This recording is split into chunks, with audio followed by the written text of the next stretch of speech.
All right, everybody. Thank you so much for being here today. My name is Haley Seppa. I work with the CSU Entertainment Alliance. I'm going to do just a quick overview of what you can expect for the next hour or so. We're going to start by telling you a little bit about our program, and then I'm going to introduce our moderator, and then we'll play the film trailer. And Jeff, our moderator, will come back on and introduce you to our panelists. We are so grateful for showing up today and being here to do this with us. Once that piece is kicked off and they have a little conversation and Q&A, we're going to open up the Q&A to students, and you will see my colleague Francesco here come back on screen to help facilitate that piece. Hello.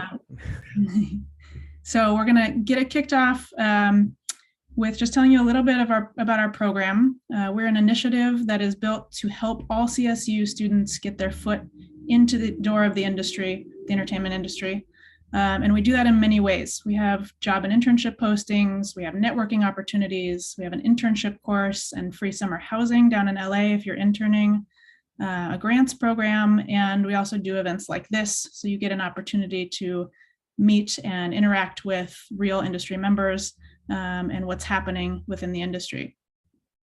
If you have any questions about us and how we can help you in your higher ed or career journey, I am happy to help you out, and I'll be putting our website and social media as well as my direct email in the chat at some point during this, so you can have that.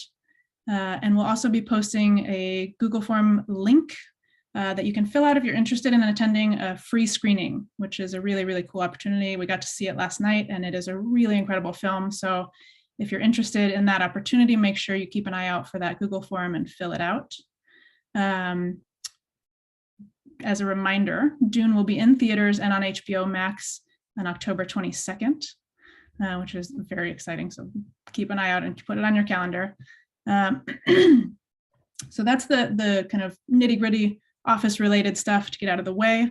And I am so happy and really thrilled to be able to welcome and introduce Jeff Jacoby, who is an incredible supporter and friend of our program. Jeff's going to be moderating today. Jeff's practice includes sound and radio arts, sound design, directing, producing, writing, and performing.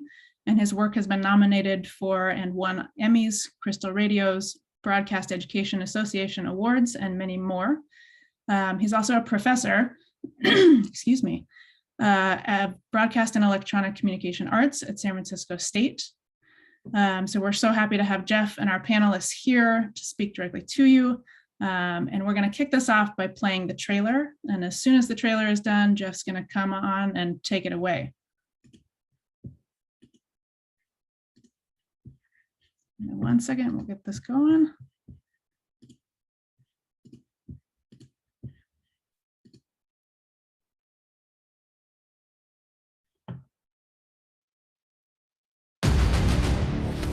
The outsiders ravage our land. Their cruelty to my people is all I've known.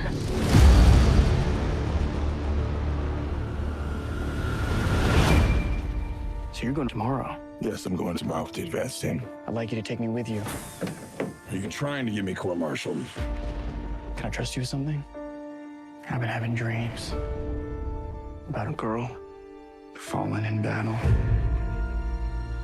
Felt like a vision. Dreams make good stories, but everything important happens when we're awake.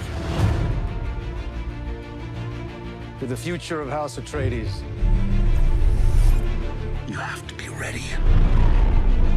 there is no call we do not answer. There is no faith that we betray. They're not human, they're brutal. What if I'm not Dad? You'll still be the only thing I ever needed you to be. Come on!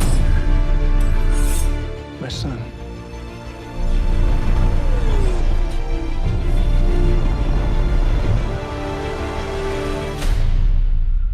I know you.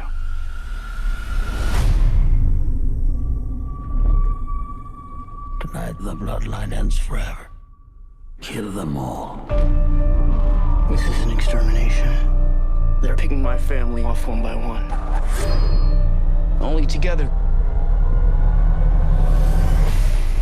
can we stand a chance. Let's fight like demons.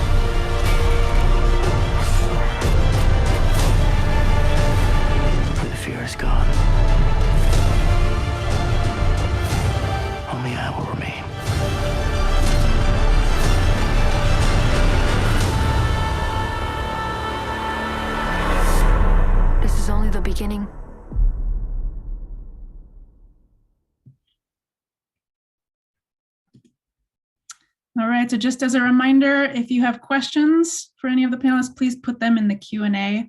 We probably won't see them if they're in the chat, so just make sure you utilize that. And with that, Jeff, it's all yours.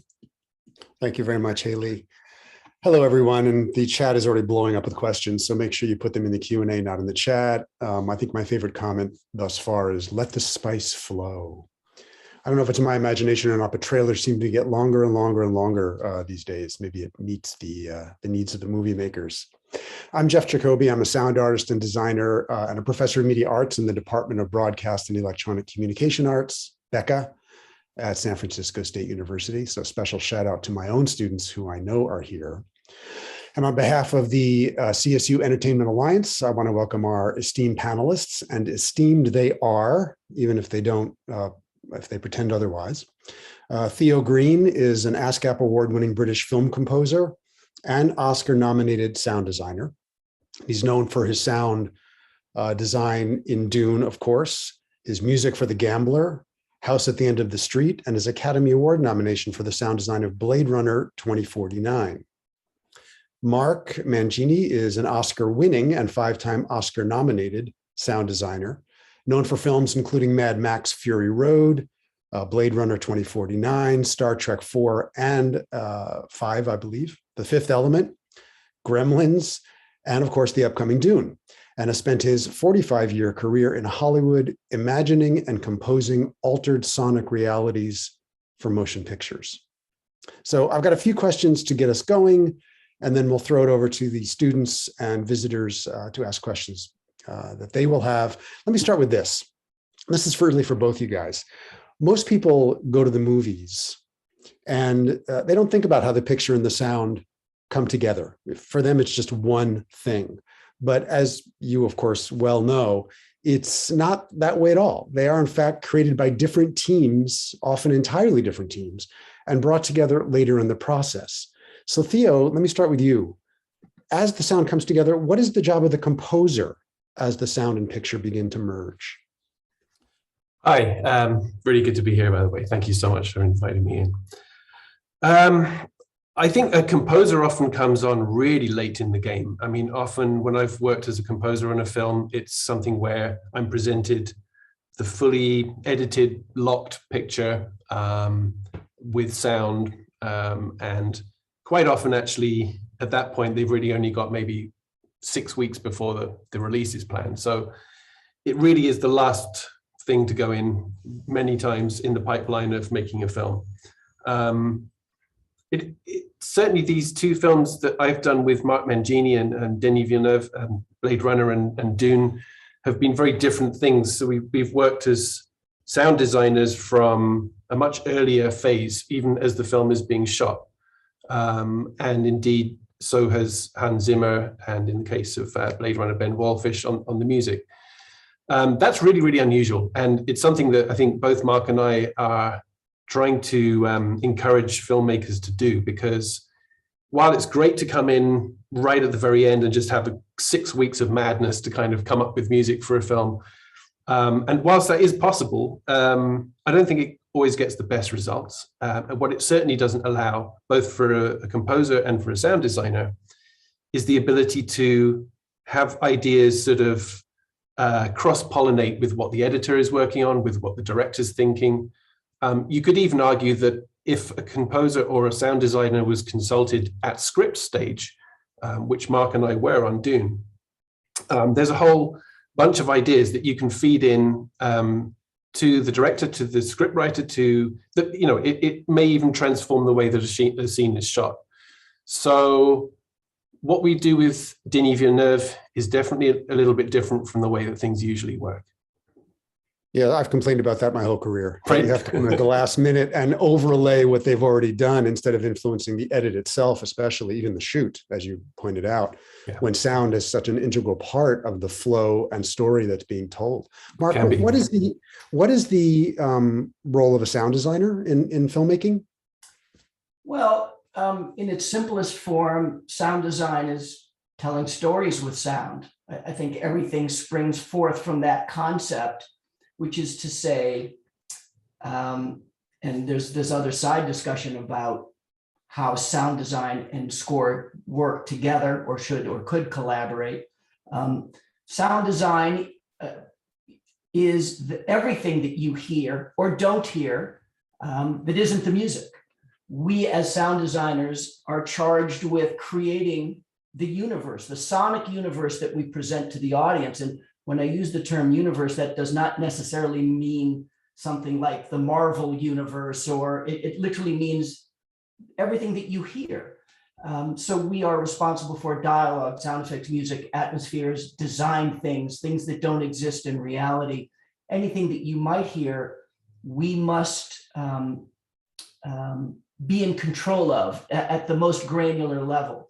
But it's also an arena where you're thinking like a director about how sound tells the story. So while we do get into the weeds, the granularity of the individual sounds within a film, either making or recording or pulling from a sound library, I think we're also responsible to the director to be writers in a sense of how to sound further the story by maybe advancing a story point that is either not clear or wants to be made more clear.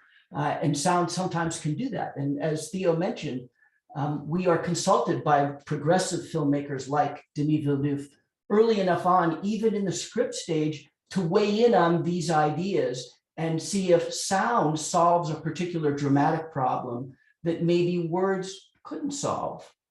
Now, I want to get back to something that you said earlier when you asked Theo. You mentioned that the audience, in theory, enjoys a film and maybe doesn't hear things as the sound design or the music or the dialogue.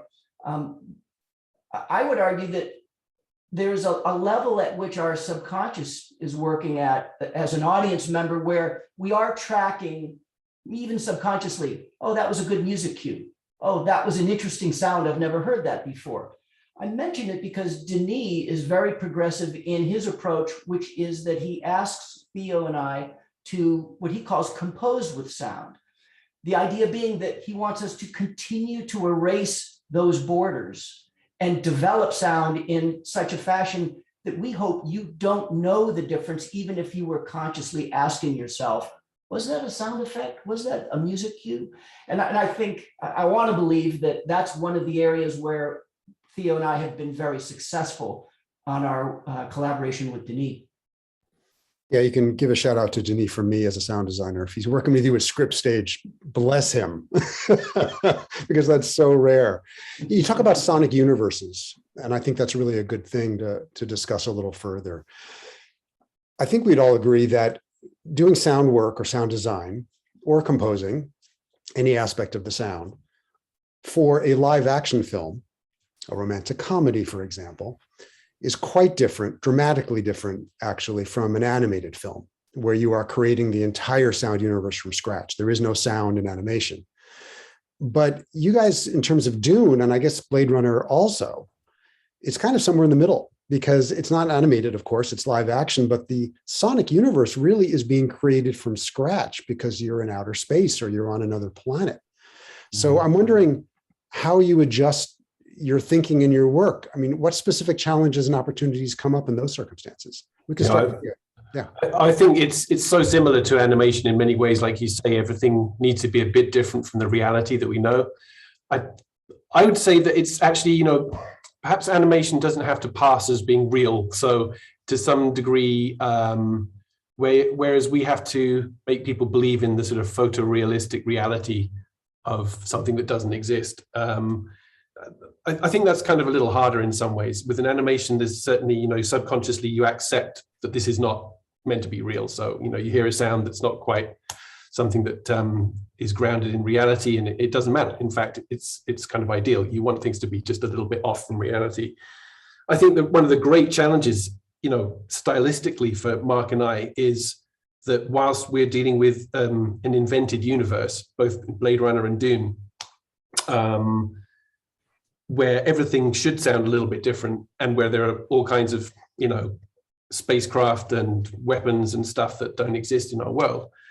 we also really, and this comes down to Denis' style as a director. I think he's someone who's brought this kind of grounded, gritty, real, dirty sci-fi, as he once said to me, as an aesthetic. That is, not everything is gleaming, brand new, shiny, full of fantasy and color. Instead, he tries very hard to show us a reality that we can relate to, because it's grounded in a lot of the things that we know. That goes through the design of things like the ornithopters in Dune. Instead of being, mythical beasts with genetically engineered dragonfly wings, which I think is kind of how the book was describing them. He's like, no, this is a piece of serious military hardware, like kind of like you'd expect the US forces to use in a sort of helicopter or something. So for that reason, we also have to find this balance between, yes, it's an invented thing. It flies in a different way to a helicopter. It's a different technology, but we want people to feel like it's also familiar, like it's something that's sort of an extension of the world that we know. So that's a really tough balance, because, certainly other movies that have gone into similar territory, like let's say Star Wars, I think have a much more, they're much more taking you off into a fantasy universe, which is that's a great thing. And it's a different thing. And in those fantasy universes, we can afford to be a little bit more colorful and a bit more, right. Yeah, I mean, exactly. We can use synthesizers to evoke something that is completely outside of the reality that we hear in planet Earth. Whereas here, Mark and I were really searching for ways to always have something that feels like it's organic. And Mark can tell you about, how we went about doing that by really sourcing things from purely organic sounds and really avoiding using synthesizers. Thank you, Theo. We approached this film as I think we often do. If it were an animated film or a Dune, we approach films often with a philosophy in place that is a guiding principle for the aesthetic of the film. And Theo very correctly kind of framed it in this idea of, while the Star Wars universe is an amazing sonic universe in and of itself, it's a fantastical approach to sound that was not the approach that Denis wanted. He certainly wanted something very grounded. To that end, of the 3,200 individual sounds that we created for the film, only one in the film, and maybe we could make this a game, was created synthetically. And that sort of ties into this idea, as Theo was saying, that by using acoustic sound for the majority of the sounds that we made, even though those sounds may have started life as an original recording and then we tweaked it somehow in post-production, nonetheless, they all have some kind of organic and acoustic origins that rings true to the audience as, maybe even on a subconscious level, oh yeah, I buy that. That's real. I think that is the sound that thing I've never seen before might actually make. And in terms of organic sound, are you talking about sounds from real life, like an elephant or whatever? Exactly right. And I can geek for a second on the scientific reasons for this, because the brain is constantly monitoring a series of auditory cues like IDL and ITL and all this stuff I don't want to get into, that tells the brain that lives in an acoustic universe I recognize. So as soon as you get those subconscious clues, there's a little checkbox in your subconscious that says real. A synthesized sound does not contain those auditory clues or cues. Not that you can't induce them with clever reverb devices and things like that, but it's never as good as the real thing. So we had a philosophy for this film dictated by Denis of make everything feel real and organic. And so much so that Theo came up with a concept. We were beating up on what the idea would be for our unifying philosophy. And we thought that, well, it should feel like this is a documentary. Like this is something, you'd hear this as if you put out a boom pole on Arrakis. And Theo coined this phrase FDR, which was fake documentary reality. And that's what we had all of our designers and editors pasting a little sticky in the corner of their Macs, and it always said FDR. So if they ever had to question, is this the right sound? They had to filter it through that idea. I love that. I'm repurposing the term AR, which I know is augmented reality for most of these kids, but I've told them, no, AR stands for actual reality. It's full surround, full 3D. All you have to do is walk outside and pay attention, and you'll be actual reality. That's really good. Yeah. Can I steal that? You can. Really Yes, you may do that. really Yes. like that. Somehow credit me in the universe somewhere with you. Okay. I'm very Hollywood minded. Can you guys talk a little bit briefly about your process? I mean, you're talking about using organic sounds and coming up with an overarching philosophy of approach, but I mean specifically, for example, you've got picture lock, and meaning to those who don't know what picture lock is, it's a fully edited show that is not, in theory, going to be changed again. It often is, but that's another story. And then it's handed to the sound people to create the sound universe, as we've been discussing. But what process do you use? Do you, and I'm using the word paint intentionally, do you paint in the backgrounds first and then do what are called hard effects, meaning the hammer hits or the explosions or what have you? Or how do you approach the picture vis-a-vis the sound? That really depends on the film, don't you think, Mark? I mean, it's for Blade Runner 2049, it was such an atmospheric film.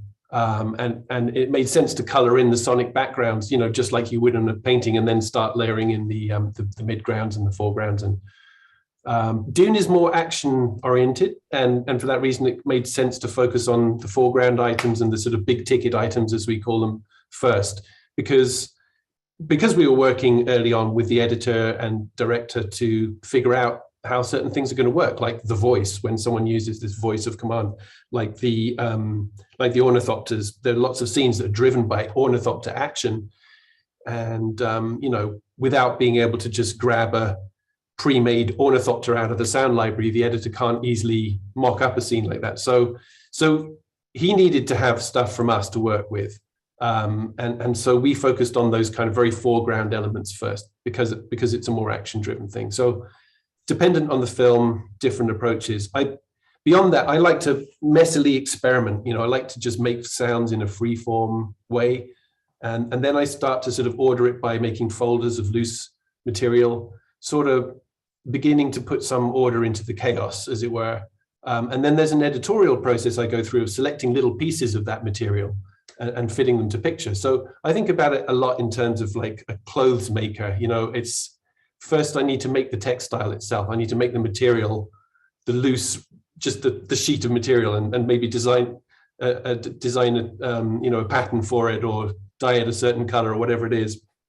But then I start cutting out pieces of that and holding it up against the body and thinking, does this shape look good in this color? And then eventually there's the process of the tailoring, of the seaming together of all those pieces, and just tucking here and making that nice, and you know, all of that kind of, I think of as the editorial process. But first, I like to make a huge mess and just play and find things that I like, that stick out, that seem to work to picture. Yeah, I've heard sound described as sculpturing, as painting, yeah, but I have never heard fashion related. Yeah, I don't know why I picked that particular thing. Possibly. That's good though. That's good. I'm sorry, Theo. I didn't mean to interrupt. No, just in summary, kind of, like a sculptor, it's sort of bringing order out of chaos is the way that I work. I don't know. I think Mark works in a more structured way than that. Thank you. You know me all too well. One of the many reasons why Theo and I are such a great team is that we're both sort of either a partially left brain, partially right brain oriented pair. And I tend to be the person who's a little more obsessed with organization and efficiency.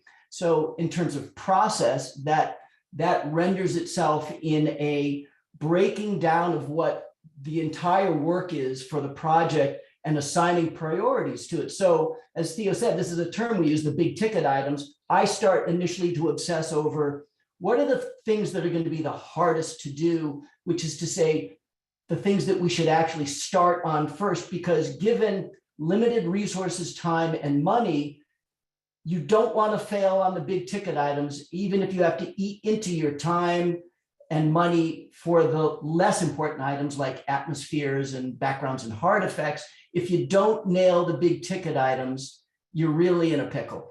So Theo and I will often break down a script and discuss with the director and editor, you know, what are the things we want to get started first on? And they're always pretty obvious. On Dune, it's the voice of the worm. the voice as deployed by Paul, ornithopters, shields, and maybe 2 or 3 other important items.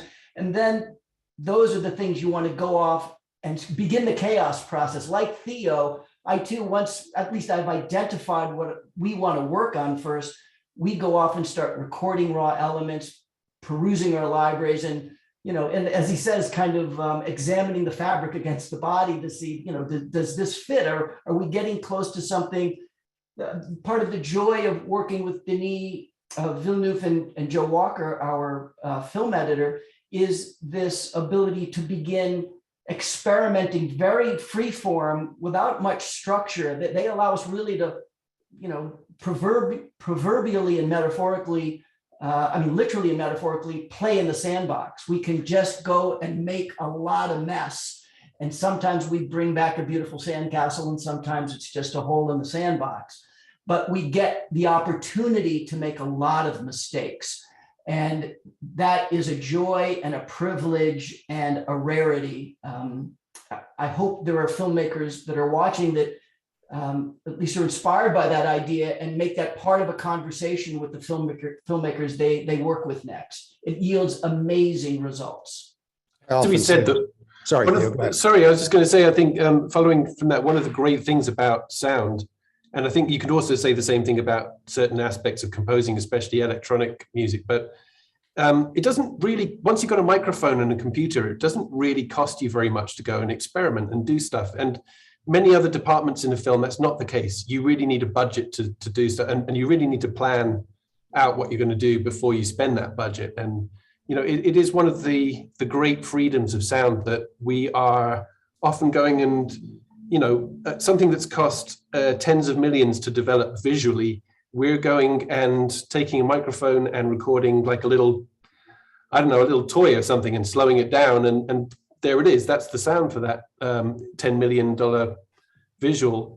So it's wonderful that we're able to experiment and that we're given also that freedom to go and play with toys, because it's one of the few areas of film that doesn't have to cost a lot. And that was one of the things that drew me into doing this in the first place, I think. And one of the things that makes it very appealing to, as an entry point into film, sound and electronic music and things like that don't necessarily cost any more than the computer you're working on, I think are a brilliant entry point for anyone who's wanting to work on a film, but doesn't, own a camera or a bunch of lenses or whatever the more expensive departments need.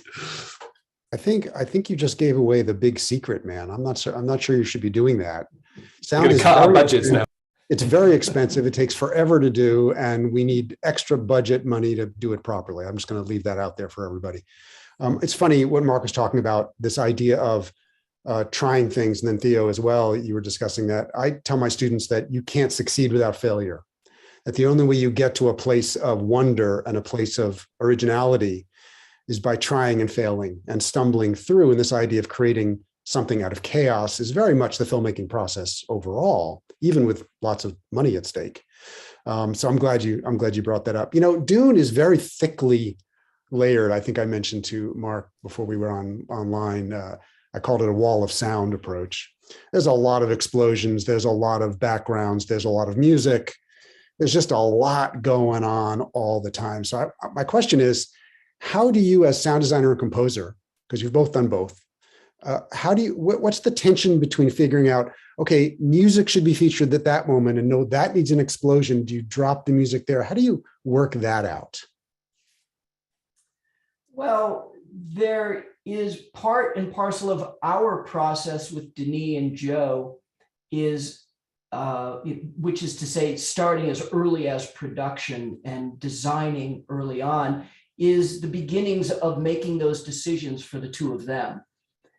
Hopefully by the time they're in early post-production and they have an editor's cut that they're happy with, they might have a representation of the big ticket items from Theo and I early on, and that's a point at which they can make very intelligent decisions with Hans or a Ben Wallfish or the composer about what's working and what doesn't. There was a moment on Blade Runner when Denis turned to Theo and I as we were spotting the film and said, "I like to see what you two can bring to the film first, because if it's solid enough, if it is telling the story, I don't need score there." And he used this phrase, bringing in the cavalry, meaning you don't call in the heavy artillery, meaning the composer, because he's really gonna, move the needle for the film. And you don't want to resort to that too many times. You don't want to go to the music well too many times, because there's all sorts of ideas of ear fatigue and emotional fatigue if you overscore a film or over design a film. So we are constantly in a process of at least establishing some beachheads for each department. And then, of course, you get to the mix. Your students surely understand that all of these elements arrive at a final mix phase where those decisions will be made in great granularity by your re-recording mixers. And we had two of the finest in the world, multi-Academy Award winning and Academy Award nominated Ron Bartlett and Doug Hempel. And then that's where Theo and I get to kind of, our job is almost done. These gentlemen are now going to really bring it home and make it something that's eminently listenable. And that's not easy, because as you heard, there's a lot of competition for that small little soundtrack, and we all want a little piece of it. Yeah, it's so often the intention that sound designers and composers should work hand in hand. I've lost track of how many movies the director has said he wants that, and then just the way that things happen, people go off on their own and they don't talk to each other, and the intention is lost. And it really struck me as something that really, Denis feels very, very strongly about, and therefore he really pushed this point home, and he really made those connections happen. And so we had regular sidebars with Hans Zimmer. I'd say especially, he wasn't sending us whole cues so much as saying, what do you think about this kind of sound? I've made this instrument. It's going to, use up this part of the spectrum. It's very bassy. Do you have something there which you're thinking?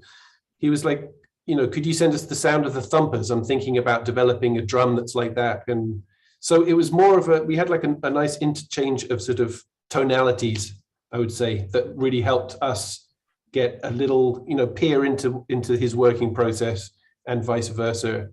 And that definitely helped us keep out of each other's way in certain areas where he would normally have done a huge drum sort of chase thing for the worm chasing someone. But we were like, actually, we really want to focus on the drum sound of people's feet running away from the worm. So yeah, I mean, I think having this sort of crosstalk is something which a director almost has to impose, because it's not natural to a sound team to talk to a composer and vice versa.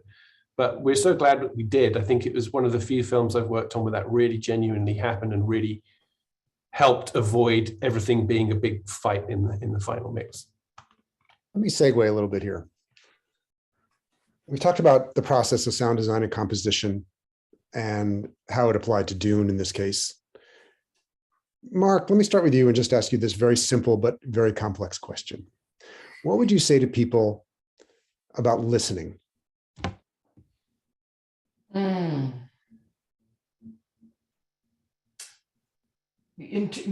Meaning to someone as an audience member or film students? Or to anybody in the world? Ooh, well, this is going to sound really weird, but I am a critical listener in a number of ways. And to me, the sound, we spend our lives surrounded in a 360 degree of sound our entire lives, even when we're asleep. And I'm keenly aware of my sonic environments, and I'm constantly listening and dissecting what I hear. And there is strange, for lack of a better term, music to me in the random collisions of sound in everyday life. Now that's, I can listen to a recording of traffic and get the same joy out of it as I do Beethoven's Ninth, because because I have a really critical ear. And I guess the thing that I would say is, we have thousands of years, arguably tens of thousands of years of visual literacy, partially because we have been able to reproduce images for millennia. Sound has not been able to be reproduced for maybe only up until the last 100, 150 years. Because of that, we haven't developed the same oral acuity that we have visually. And because of it, people aren't as perhaps discerning or dissecting or articulate when it comes to thinking or critiquing or analyzing sound. So I guess my statement I'd finish with: listen to the world and think about it, and have a discussion with yourself about why does the world sound the way it sounds, and what does all of that mean to me? And I'll end with, when you go to a theater, don't accept shit sound. Theo, can you possibly add anything to that last statement? I can't. No, Mark summed it well. I mean, it's just the simplest of things. I would say that it's like looking at a painting. If you want to get deeper into a painting that you're looking at and understand how it was built up, you're thinking about the background, the midground, the foreground, those things that we were talking about earlier. And, I think if you're wanting to learn how to critically listen to things, it helps to think in terms of what were the layers here? What is that thing that I hear in the background? What is the thing that's really grabbing my attention in the foreground? And that's all I have to say about that. I have an exercise I use in class that I call listening to the layers. And I ask them to extend their hearing and become super hearing people and listen to what's 3, 4, 5, 6 layers away rather than listen to the foreground, and learn how to zoom in and out audibly, which is a skill that most people don't have. Exactly. I have one last question, then I want to turn it over to the people probably dying to ask you thousands of questions. And let me start with Theo, since I did the reverse last time. Theo, why do you do this?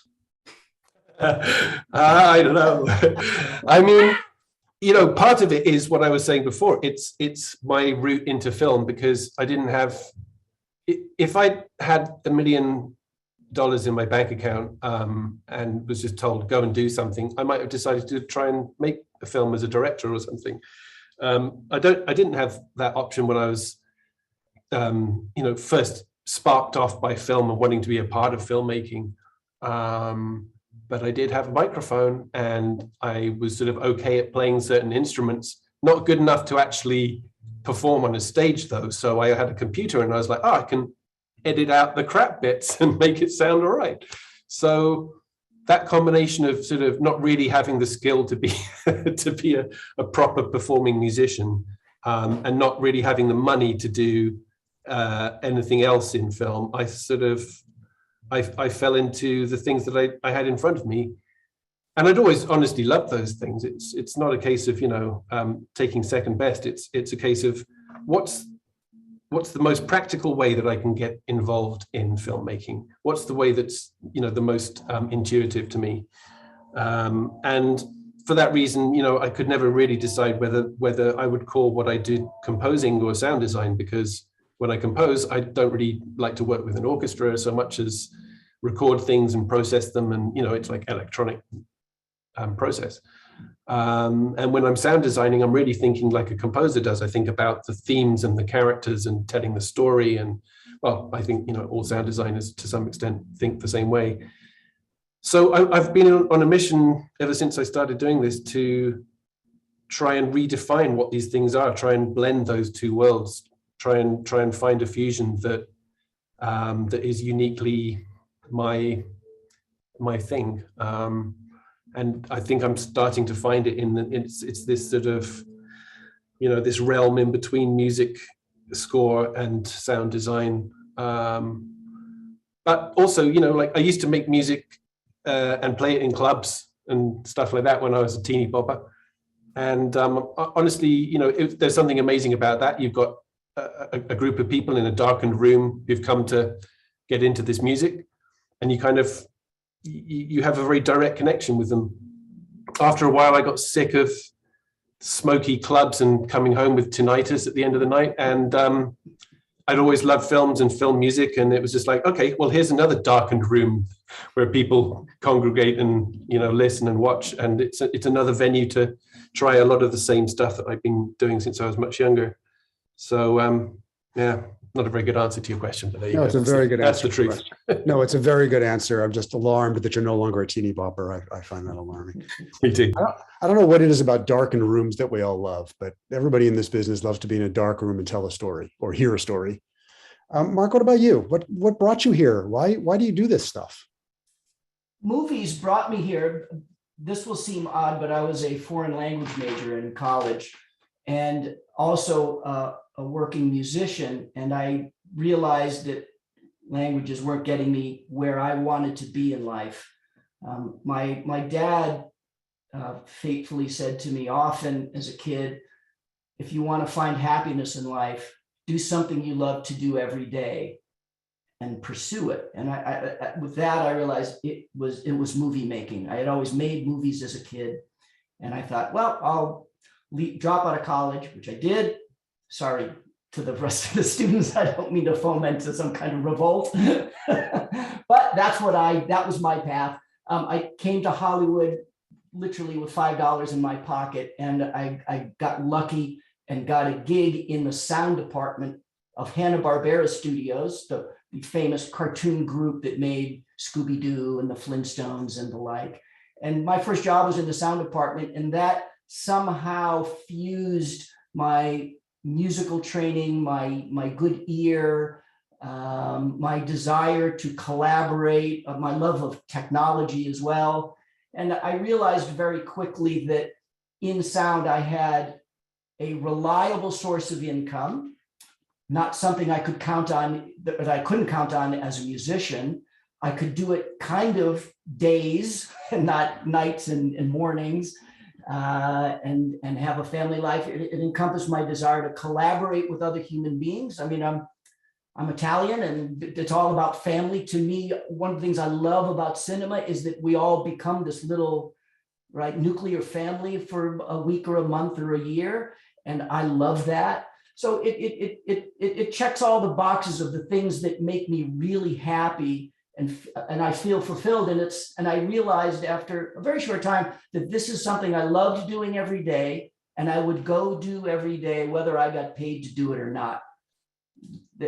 That's joy. I won the lottery in life in being able to discover this and leverage what I think my true skills are and make a decent living out of it.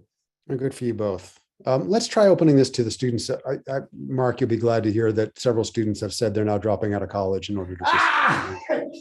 So thanks for that, dude. Yeah.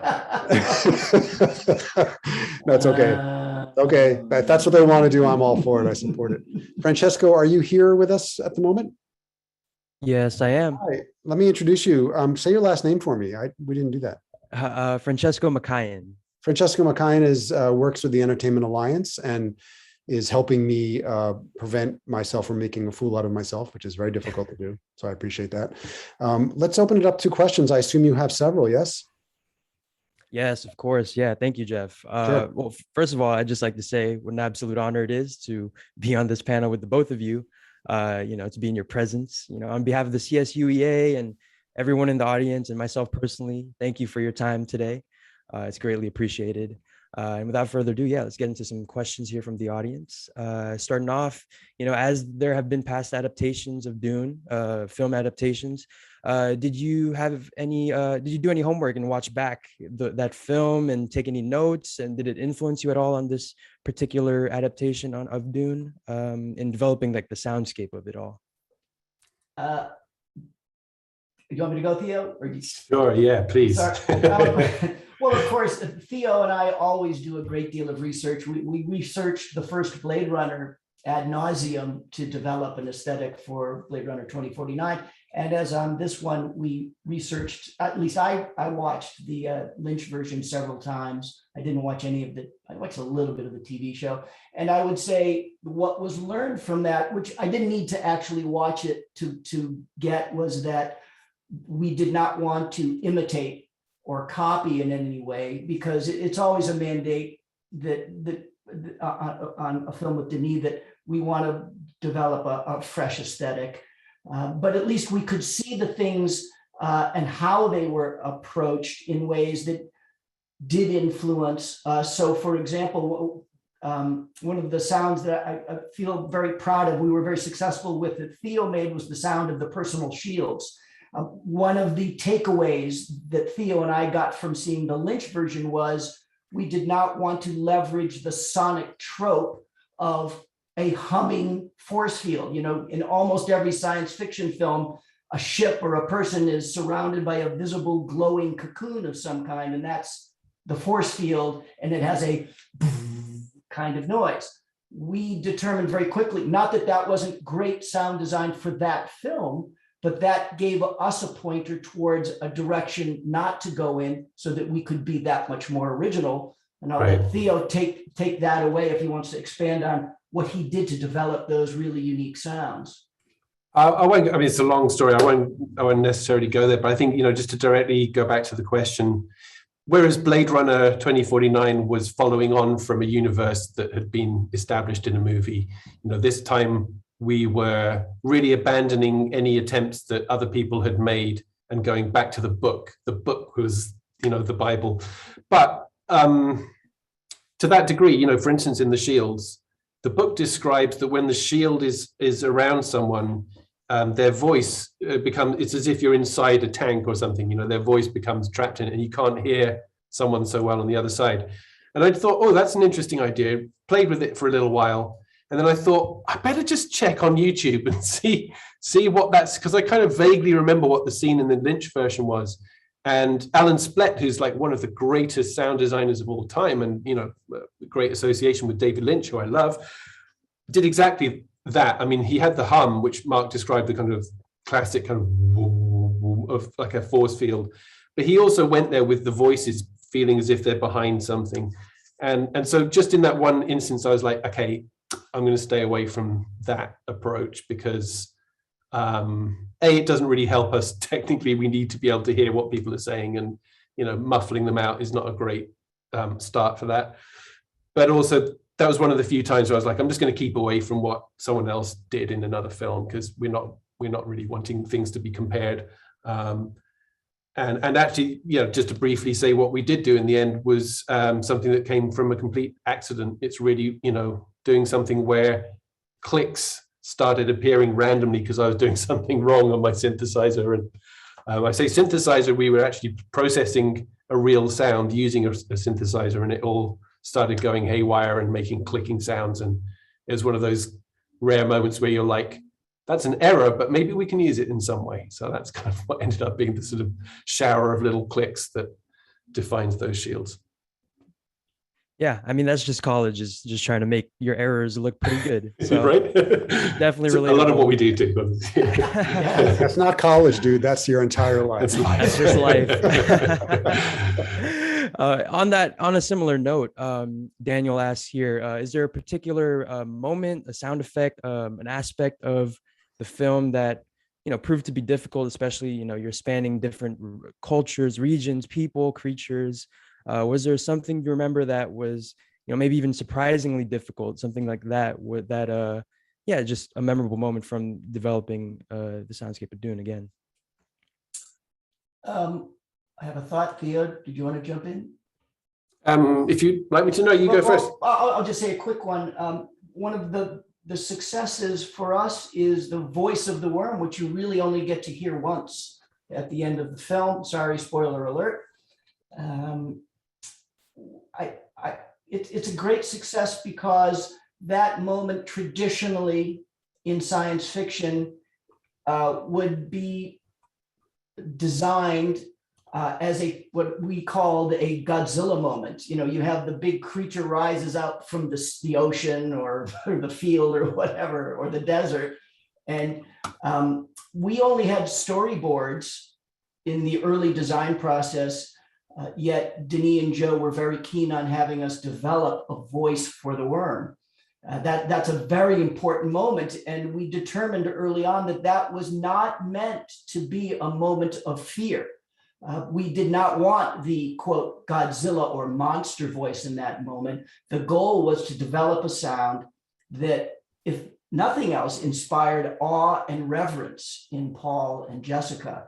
And so I think I'm really proud of that moment, because we created a sound that I think says something about maybe the worm's biology, and is also respectful of a unique zoological relationship between that voice and the thumper. Because think about what the thumper does. It goes thump, thump, thump, thump, and the worm voice goes gunk, gunk, gunk, gunk. And so we have this lovely kind of scientific dance going on that asks the question, which came first, the thumper or the worm? And for those reasons, I feel really proud of that very brief moment in our film. I'd say the thing that took us the longest to figure out, and was also, probably we made Denis worry about the most, because it was one of his biggest ticket items, was the use of the voice. That is the voice that the Bene Gesserits use and have taught Paul to use. It's, without wanting to give too many spoilers, etc., it's a voice that a person can use that commands another person to instantly do whatever they say. We had various iterations of this idea that we tried out.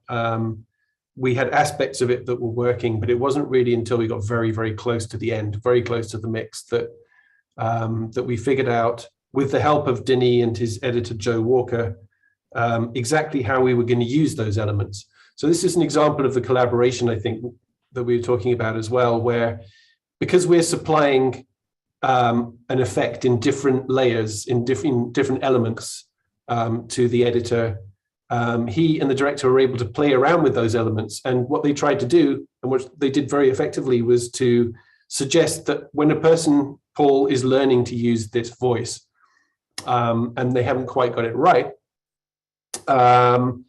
something about it doesn't quite come out right. And they did this by slipping the sync of the layers around, so that there's this deep sort of impact bass layer that gives you a sense of how powerful the voice is. And it was they who came up with the last moment with the idea that, by slipping the sync of that, so that it doesn't actually, the person's voice doesn't come out as their lips move, which is something which doesn't usually work in film, but they managed to make it work with a selection of time jumps in the cut, so that you kind of see someone think of something before it happens, and they jumble time around, and they use our sound elements and jumble the sync of those around. And that creates a very, very special effect that we hadn't really thought of, frankly. We'd made the elements that concoct that effect, but that's one of those things where the interplay of ideas between director, editor, and ourselves, and sometimes VFX department, are also in that kind of blend. It can only be achieved when we're brought on early enough to kick those ideas between departments. But that took forever to develop, and that took a year and a half or so. Wow. Yeah. Interesting. One question I've been getting a lot in the chat is with regards to Bene Gesserit's voice and how that was developed. It's very, as Olympia says here, chilling and hypnotic. Could you please talk a little bit about, the process of creating that very chilling sound? Well, that was the voice of command that I was just referencing, but the way that it was created. So, again, we're talking in layers. One really key layer, which was something which was brainstormed between all of us, and which I think Mark really first nailed exactly how we were going to go about doing it, was that we should get some sense that when someone uses the voice, they're channeling an ancient spirit, like the ancient spirit of the Bene Gesserit, something that's been passed down through generational memory. And how are we going to? Yeah, it's an ancestral spirit, and the suggestion is that this is how the voice works. It's if there is a supernatural element to it, it's by a person being in touch with and channeling their ancestors. And it was Mark who really kind of suggested, let's get casting, let's find voices, let's record people, let's get, let's, every single time that the voice is used in the movie, let's record someone who sounds like they have that quality to their voice, a deep kind of crackly, elderly voice that feels like it's from a distant time in the past. That's layer one, let's say. Layer two would be the bass impact layer of the user. So that's really, it's just, you hear it in the subwoofer, you feel it actually more than you really hear it. You kind of, the cinema rumbles, and we wanted the sense that the person using the voice is making their entire environment rumble. And a third layer really is a subtractive one. That is, when someone uses the voice, the ambiences, the backgrounds start to be sort of sucked out of the room. So just if it's just in an ordinary room, the sound of just the air, just what we call a room tone, starts to disappear. The person uses the voice and you get this boom, this big booming effect. And what really comes out of their mouth is a kind of concoction of these ancient ancestral voices morphed together with their own voice. So yeah, it's quite a recipe, and that exact recipe took us a while to refine, but that's the effect really. It's both a subtractive thing of losing what you would normally hear around you, and then all of these extra ideas on top. Wow. Mark, anything to add to that? Only that I love the conceit that deploying the voice allows the user to defy the laws of physics by subtracting the ambience of a room. I love it when Theo and I come up with ideas like that. Wow. So shifting from, the sound of Dune, obviously, this is with the CSU EA.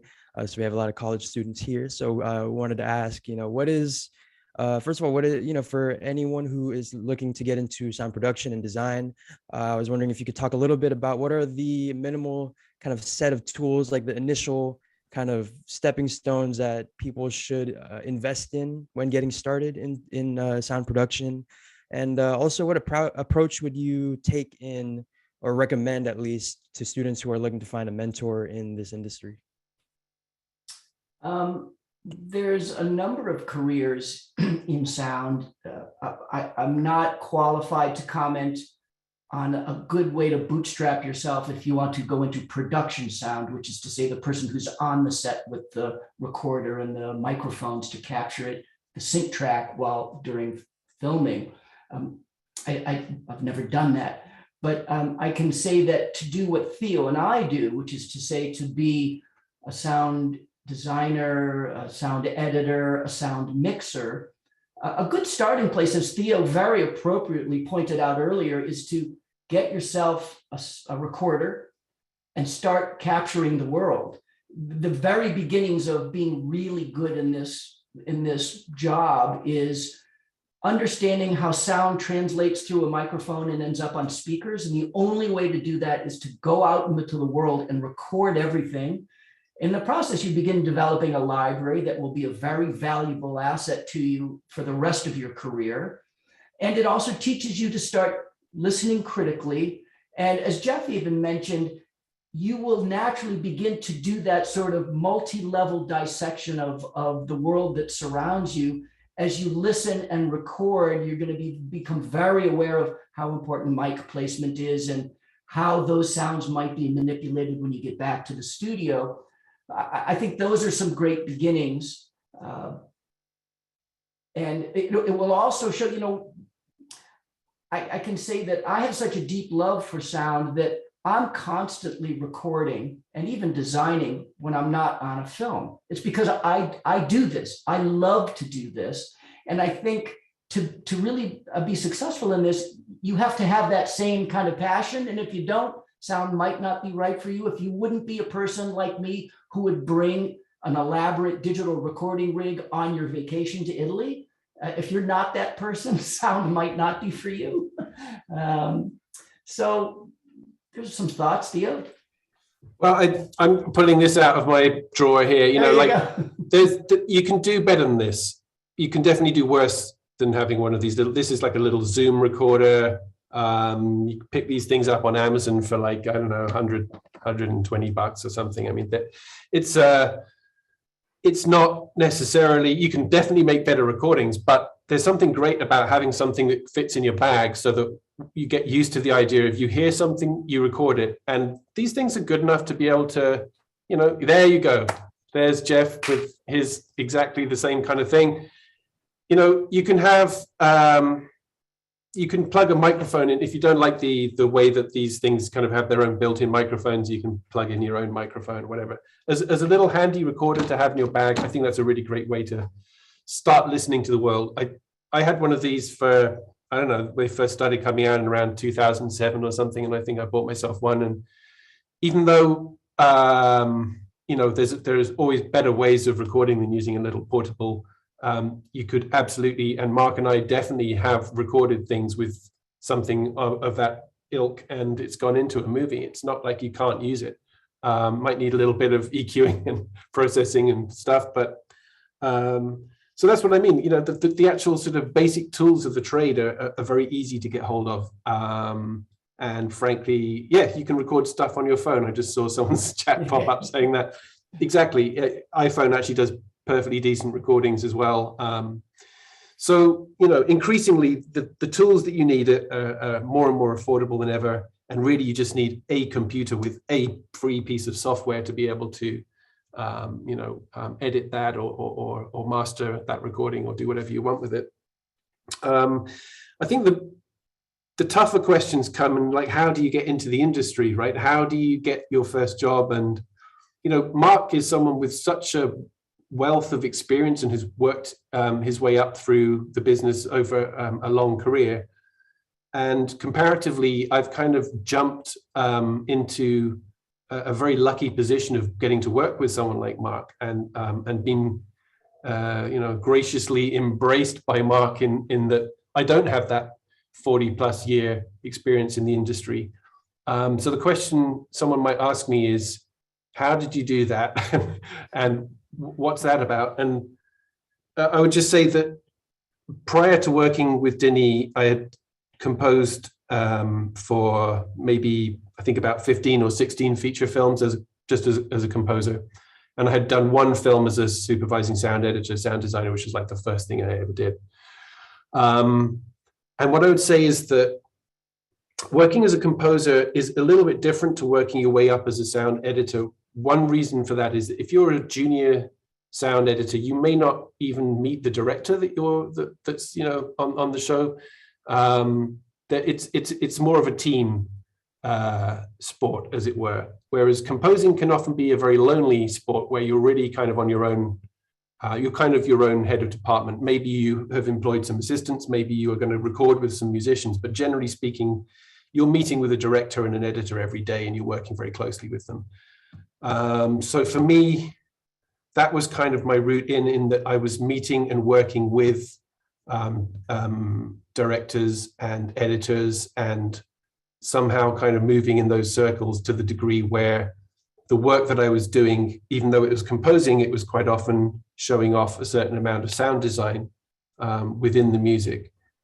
So I guess what I'm saying is there's a traditional route into doing this kind of thing. And then I would say that the more that worlds like music and sound get fused together, I don't think it's necessarily a bad thing to be a sort of something of a jack of all trades, as they say, you know, like, if you want to be a composer, it's not a bad thing to also be able to do a bit of sound design and vice versa. But having had the experience as effectively a one-man head of department on a few films, I think it meant that I was used to the ways of working of, you know, describing what I was doing. And you have to be quite descriptive when you're working with music and sound. These are quite abstract things. So being able to communicate those things with an editor and director, I think, was the skill that I picked up during that enabled me to work on this sort of level relatively early in my career. There you go. Yeah, Francesco, Mark. Yeah, I just want to add, because I didn't answer your second question, which Theo did very beautifully. I just want to add to that in terms of some practical advice. I am besieged by requests from film students for mentorships, and I just don't have the bandwidth personally. That doesn't help anyone on this other than the company, the studio that I work for, Formosa Group in Hollywood, has a mentorship program, and we're really proud of it. And I don't know how many students they accept each semester. I think it's a 3-month, it might be, there's 4 quarters in a year for the mentorship and apprenticeship program. So that is a good place to begin to get a resume into. I will say that in the rare instances where I have hired someone off the street, if you will, the reason I hired them, often a film student or lover of sound, was because they showed an unusual degree of passion and talent. And one of the ways that they have done this is by building a website that shows off their work. And as I was saying earlier, this idea of going out and recording the world, you have to begin designing as if you were being paid. I would recommend taking even scenes from Blade Runner and other movies and stripping out our sound, applying your design to it, and making that part of a reel that needs to become a legitimate reel when you're working on real movies someday. But you have to have something to show to people like Theo and I that you have talent. And the only way to do that is to sit down and do it. And I've seen some pretty amazing personal websites with 2 to 5 minute reels of sound design or recording. And that's the only way somebody in my position of being able to hire will ever be able to know if you're suitable for a position. Yeah, it's interesting that you say that. I recall seeing your YouTube channel, and you have, the sounds of Blade Runner 2049, and you have different things that you expose, about the sound design process. And you also post like your behind the scenes stuff, like on the Green Mile. Like, it was very interesting to see. And here we have another question here. We talk about, developing your portfolio, your sound portfolio, but how do you go about translating that for directors when sharing your ideas about, sound design and fitting them into the story somehow, especially with someone as collaborative with, as, you two and Denny?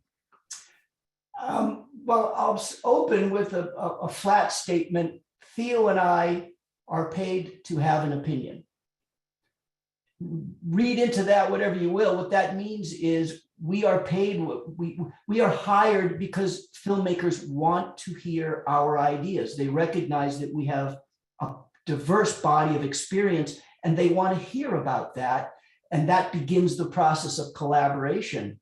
And that invokes a whole bunch of other ideas about the importance of you understanding how to dissect a script in a movie and understand it narratively and from an actor's and dramatic point of view, because very often directors don't have a sound education and they're not going to respond to commentary about, kilohertz and speaker dispersion patterns and your sound library. What they want to know first and foremost is, do you understand their movie? And what are your ideas about how to improve it? How does sound help them tell their story?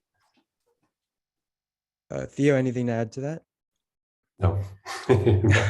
Like you said it all. Come on, Theo. I mean, it's funny that you bring that up, because my very next question here, we have a couple questions, 2 more questions, just because you've already been so generous with your time. But, with regards to, sorry, I lost the question here. Oh, yeah. So with, discussing with directors and editors, like, what are some things about sound that you wish, your entry level directors and editors, working at the indie level, what would you like to say about them that you'd want them to understand about working with sound? You go, Theo. I just answered.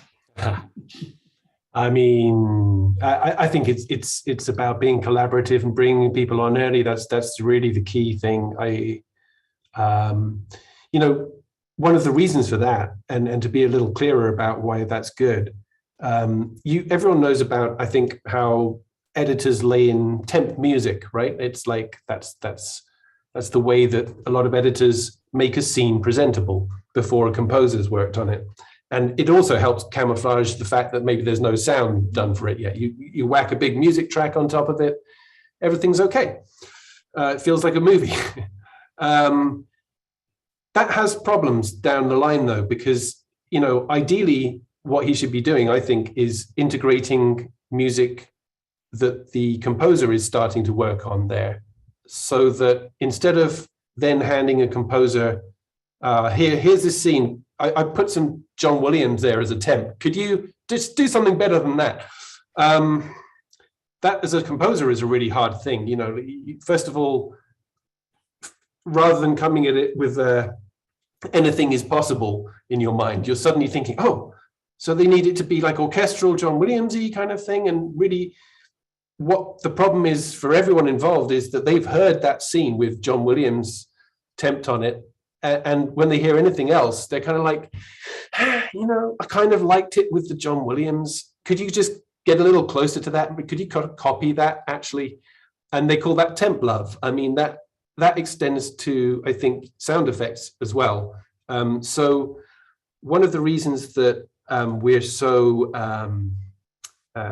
you know, trying to get this idea across that if an editor works with a sound designer and a composer right from day one of their edit, then perhaps they've got the chance of putting, instead of a temp sound from a sound library, instead of a temp track from a music library, maybe you start to build it using the actual sound designer's work, and maybe it's an early demo from the composer. It's not quite right yet, but perhaps when that composer gets that scene back, they're like, okay, I need to adjust this, this, and this. I need to build the strings up here.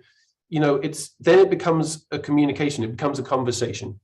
And the problem with temping a scene and then completing the edit and handing it over to a composer and a sound designer with all temporary stuff that they need to replace is, it's not so much of a conversation, it's more of an order, you know, and that doesn't bring out creativity in anyone. So those are the reasons that we sort of stress so much the collaboration. That's what I would say to anyone working as an editor. Before you reach for your Avid sound library, before you reach for your CDs of scores that you love, consider developing it with someone who's going to be working on it later down the line. And finally, you know, actually, I think when a composer is given, actually, no, let me say that again. If an editor is working in the way that our film editor, Joe Walker, does, and this is the case for Blade Runner and Dune, he lays out a scene without any music. He uses our sound, first of all, and they see how much can we make this scene work without using the kind of magic balm of music. And often it's the case that we can make a scene work. We can tell the story effectively. And then, as Joe puts it, when he needs, he can bring in the cavalry and be like, Hans, this scene is lacking energy. What can you do? I think that's a really good way to work. Bring in the sound, first of all, and try and use original sound design rather than stuff off the shelf.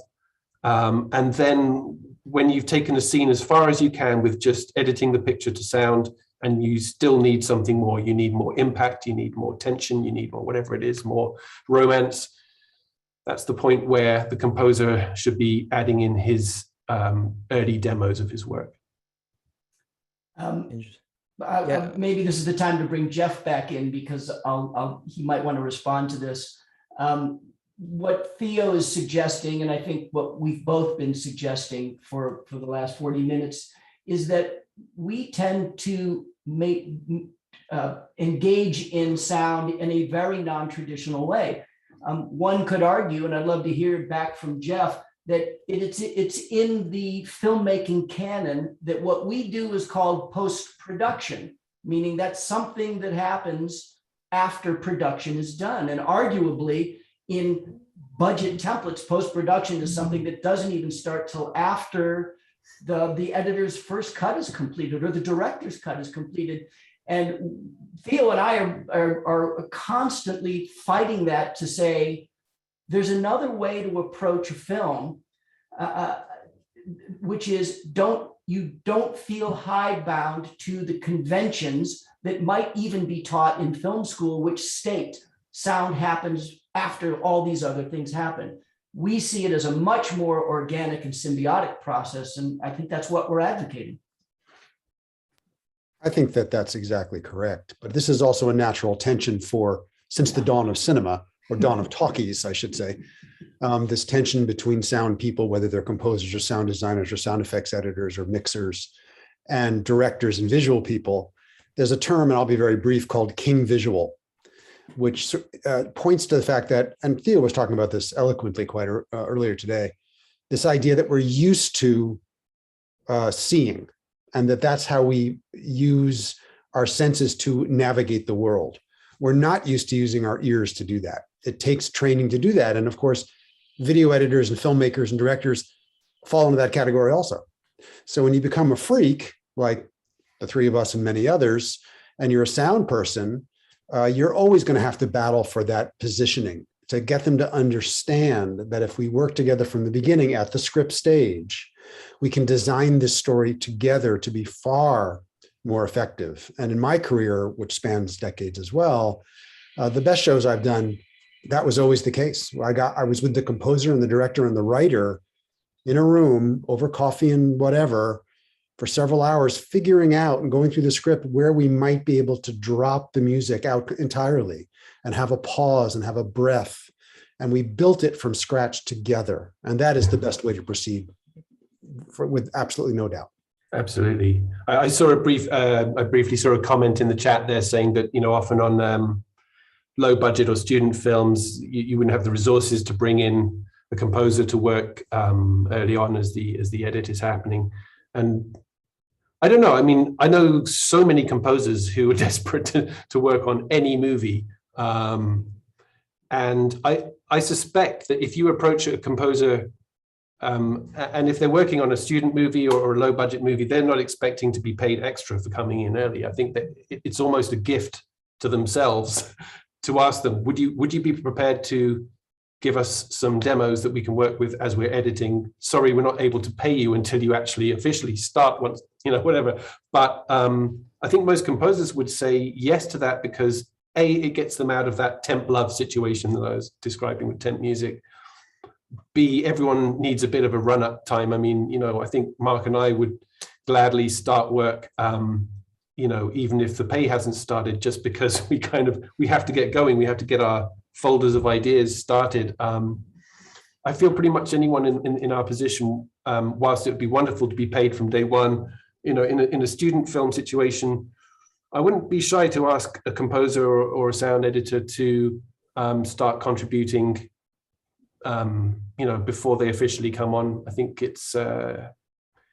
I think there are so many people eager to work on films as a composer or sound editor that they would be very happy to contribute ideas and be a part of a conversation. And if that's the case, if from the moment that student filmmakers are making their first movies, that's the way that they bond with their composers and their sound editors, then first of all, I think they'll make a better movie. Second of all, I think going forward in their careers, they will have learned a very valuable thing, which is that collaborators can add something to your film from an earlier stage. And maybe gradually, by a process of osmosis, they pass this on and this becomes a normal way of working in the film world. You never know. I would add to that, Theo, that's so valuable. Another benefit of working this way is that you make lifelong friends and collaborators in so doing. The moment you show that kind of willingness to work with a young filmmaker, a first or second time feature film director or producer, and they know you're working on your own time, they come back to you with their $50 million movie at some point. So you're really investing in your future in this way. Yeah. Oh yeah, there you go. It kind of goes along with what you're saying, Mark, about just do it and just try it out and just try to do the best you can. And if it doesn't work out, then just keep trying and just keep doing it. Do. Yes, there you go. And here we have one last question here. It's a little bit fun. You guys get to put on your best man speech and just say, what is it about the other person? You've been working in this partnership for, I believe, 2 films now, with Blade Runner 2049 and now Dune. What is it about the other person that just, and your guys' work process and flow that just works, with, these 2 films that are already just being credited so much, and the sound is such a big part of that. Yeah, what is it about each other? I think Joe Walker, Theo, correct me if I don't have the history of this right, but Joe Walker worked as some kind of like a matchmaker. I think he saw Theo started on Blade Runner early on, and they had an earlier relationship, and Joe had a real understanding of Theo and the great things that he brings to a project. And I think that he saw that we were kind of a unique marriage. As I mentioned earlier, Theo and I are very different halves of the brain, and in that regard, we really complement each other extraordinarily well. And I have deep respect and jealousy for the way Theo thinks and the ideas that he has that I would never have in my entire life. And I hate that feeling when I'm sitting in a mix room and somebody thinks of something that I didn't think of, because I think I'm supposed to be omniscient. And so in that regard, I feel like, Theo and I are very much an incredible pair, like Lewis and Martin. I always think of myself as the Jerry Lewis and Theo as the Dean Martin. He's the sophisticated, erudite adult in the room. And I'm like, yeah. I'm the Hollywood guy making a lot of noise. And I think in that marriage, we find beautiful harmony and collaboration.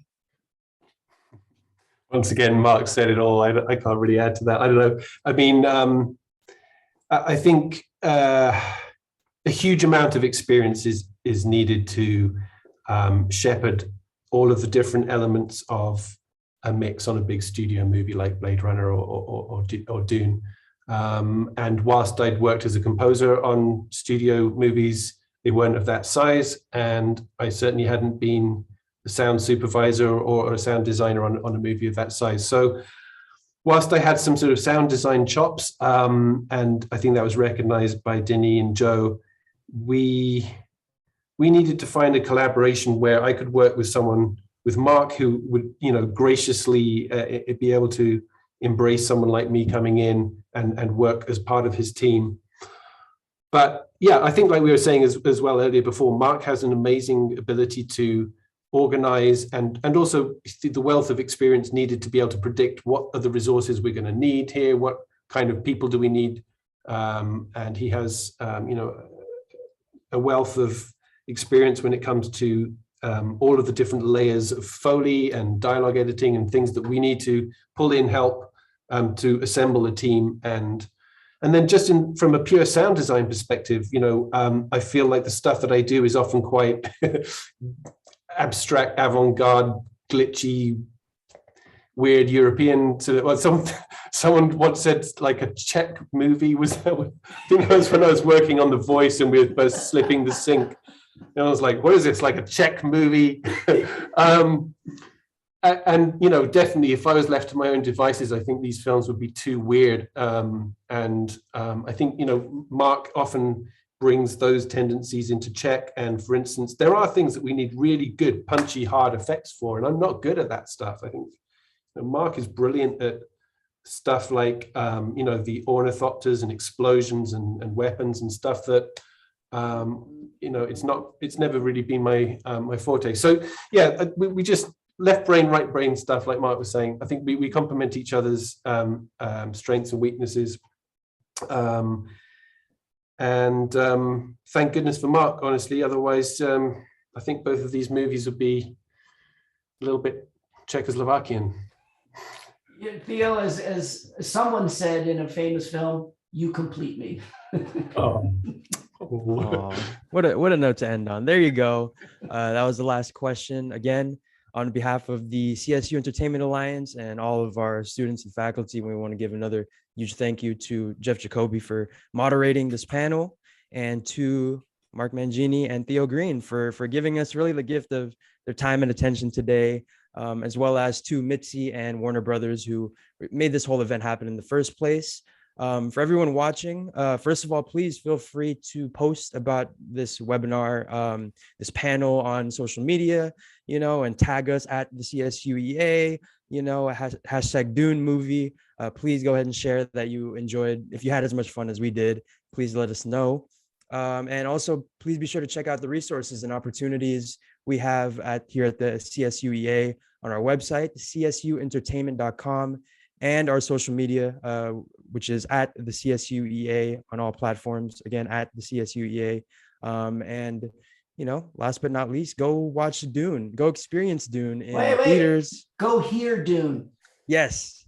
Go here, go experience everything that Dune has to offer you in theaters or in streaming on HBO Max, October 22nd. Again, thank you all. Thank you to the panelists. Thank you to everyone who tuned in. Very big thank you. And yeah, we will see you guys next time. Bye now. Thanks, Theo. Thanks, Mark. It's a Thank pleasure you all meeting so much. Thank you very much. Take care. Bye-bye.